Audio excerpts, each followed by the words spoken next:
नमस्कार, मी आहे दीपाली. माझ्या चॅनलवर तुमचे स्वागत आहे. मी कथा घेऊन येत आहे भूतांसोबत गप्पा. नीता बाहेर गेली. रात्र झाली होती. कुठे राहायचे? पुढे गेल्यावर एक घर दिसत होतं. तिला खूप बरं वाटलं. ती त्या घराकडे गेली. खूप विचित्र वाटत होतं, पण भीत भीत घराजवळ गेली. दरवाजा वाजवला. एक बाईने दरवाजा उघडला.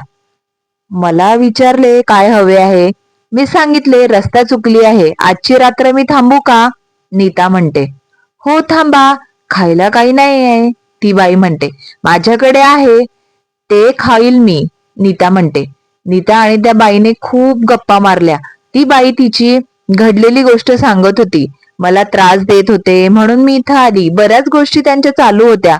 बायका म्हटलं की त्या कुठे पण गप्पा मारू शकतात आणि कोणासोबतही मारू शकतात. नीता चालून दमली होती. ती लगेच झोपून गेली. ती बाई भूत होती. रात्री त्या घरामध्ये राहत होती. नीता सकाळी जाग आली. तिने आजूबाजूला बघितले. ती बाई नव्हती. नीताला समजले आपण एका भूतासोबत गप्पा मारल्या. नीताने बॅग घेतली आणि पडत सुटली. भूत भूत भूत भूत भूत.